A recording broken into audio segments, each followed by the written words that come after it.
왜 나는 이럴까? 라는 질문 한 번쯤 해본 적 있으시죠?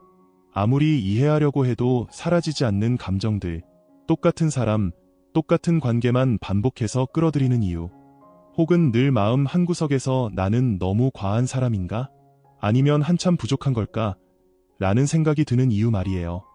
이런 패턴들 그냥 우연히 생긴 게 아닙니다. 사실 이건 성인이 되고 나서 갑자기 시작된 문제가 아니에요. 더 이전 훨씬 깊고 보이지 않는 어린 시절의 무의식에서 시작된 거죠. 심리학자 칼 융은 이런 말을 남겼습니다. 어린 시절에 무의식적으로 받아들인 것들이 의식되지 않는 한 그것들은 우리의 삶을 계속해서 지배할 것이다. 그리고 놀랍게도 우리를 지배하고 있는 건 단순한 기억이 아닐 수도 있습니다. 거짓말. 우리가 선택하지도 않았지만 받아들일 수밖에 없었던 거짓말. 그 거짓말은 우리가 깨닫지 못하는 동안 우리의 가치, 행동, 심지어 정체성까지 조용히 좌우하게 됩니다. 이 거짓말을 밝히는 과정이야말로 우리가 진짜 나로 살아가는 첫걸음입니다. 자, 그럼 이제 그 이야기를 시작해볼까요? 어린 시절은 단순히 성장과 함께 끝나지 않습니다.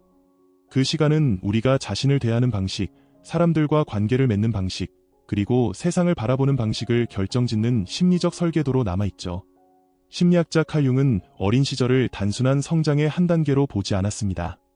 그는 어린 시절을 잠재력, 취약함, 그리고 기억을 상징하는 살아있는 원형으로 여겼어요. 그리고 우리 대부분의 내면에는 아직도 생존 모드에서 벗어나지 못한 어린아이가 자리 잡고 있습니다. 우리는 아주 어릴 때부터 주변의 정서적 분위기에 적응하며 살아왔습니다. 사랑이 조건적이었다면 사랑받기 위해 애썼고, 감정 표현이 위험했다면 감정을 숨기는 법을 배웠죠. 이 과정에서 우리의 신경계는 논리가 아닌 뉘앙스, 긴장감, 접촉, 그리고 접촉의 부재에 반응했습니다. 그렇게 만들어진 반응들은 결국 패턴이 되었고, 그 패턴들은 우리가 성격처럼 느끼는 삶의 방식으로 자리 잡게 되었죠. 하지만 사실 이 패턴들은 단순한 생존 전략일 뿐이었습니다. 문제는 시간이 흘러도 이런 패턴들이 우리가 배운 것이 아니라 원래 우리의 모습인 것처럼 느껴진다는 거예요. 최근의 신경과학은 칼 융이 오래전 직관적으로 깨달았던 사실을 확인시켜주고 있습니다. 우리의 뇌와 신경계는 어린 시절의 관계 경험을 기반으로 배선됩니다. 그래서 갈등을 피하기 위해 조용히 지내야 했던 아이는 단순히 침묵을 선택하는 것을 넘어 결국 침묵 그 자체가 되어버립니다. 그렇기에 개인의 성장은 종종 상실감처럼 느껴지기도 해요. 단순히 오래된 습관을 바꾸는 게 아니라 생존을 위해 만들어진 정체성을 풀어내야 하기 때문이죠. 물론 이런 패턴들은 잘못된 것도 나쁜 것도 아닙니다. 그것들은 우리를 안전하게 지켜줬던 방어 기제였으니까요. 하지만 동시에 그것들은 우리의 진정성을 앗아갔습니다. 칼 융은 이러한 분리를 그림자의 시작이라고 불렀어요. 우리가 받아들여지기 위해 억압했던 모든 것, 그것이 바로 그림자입니다. 그리고 바로 그 그림자 안에서 거짓말은 서서히 자라나기 시작합니다. 자, 이제 그림자 속으로 더 깊이 들어가 봅시다. 우리는 정서적으로 살아남기 위해 가면을 썼습니다. 심리학자 칼 융은 이 가면을 페르소나라고 불렀어요. 페르소나는 우리가 칭찬받고, 인정받고, 최소한 무시당하지 않을 수 있는 모습입니다. 하지만 우리가 이 페르소나를 쓸 때마다 분노, 욕구, 섬세함, 그리고 진짜 목소리는 어둠 속으로 밀려났습니다. 페르소나는 가짜가 아닙니다. 다만 불완전할 뿐이에요. 그것은 우리가 어린 시절 거절당하지 않기 위해 선택해야 했던 모습이니까요. 문제는 우리가 이 페르소나를 진짜 나와 혼동한다는 겁니다. 그렇게 우리는 성장하면서도 비어있고 지쳤으며 내가 누구인지 확신하지 못하는 어른이 되어버립니다. 더 안타까운 건 이런 패턴들이 방어 기제가 아니라 성격처럼 느껴진다는 거예요. 화를 억눌렀던 아이는 온순한 사람이 되고 슬픔을 숨겼던 아이는 강한 사람이 됩니다. 그리고 세상은 이런 연기를 칭찬하고 보상하죠. 하지만 그 연기 아래에는 언제나 긴장감이 흐릅니다. 그것은 선택에서 나온 모습이 아니라 두려움에서 비롯된 모습이기 때문이죠. 칼 융은 우리가 우리 자신 전체와의 연결을 잃어버릴 때 내면의 지도를 잃는다고 했습니다. 그는 이를 자아라고 불렀어요. 그리고 우리가 내면에서 살아가는 대신 다른 사람이 원하는 모습에 반응하며 살아가기 시작합니다. 이러한 단절은 말로 표현되지 않는 거짓말을 만들어냅니다.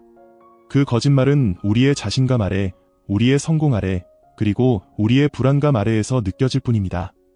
자, 이제 그 거짓말을 하나씩 밝혀봅시다.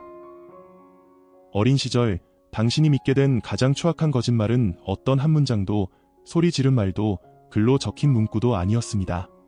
그 거짓말은 평범하고 사소한 순간들 속에서 반복적으로 느껴졌던 것이었어요.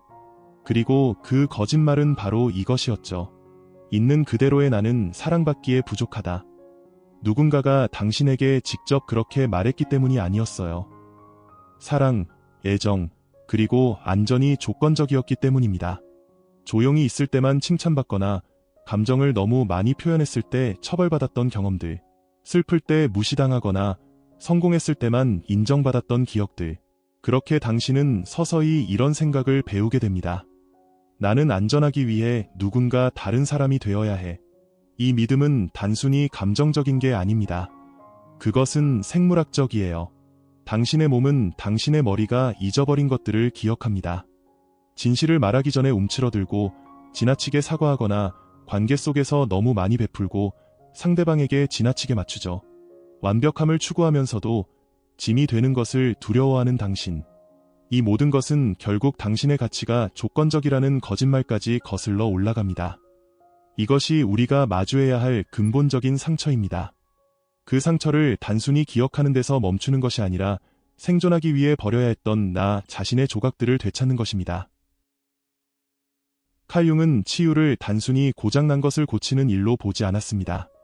그는 치유를 온전해지는 과정이라고 했죠. 융의 관점에서 치유란 자기개발이 아니라 자기회복입니다. 그는 이렇게 경고했습니다. 현대인이 겪는 고통은 기술 부족 때문이 아니라 의미의 부족 때문이다.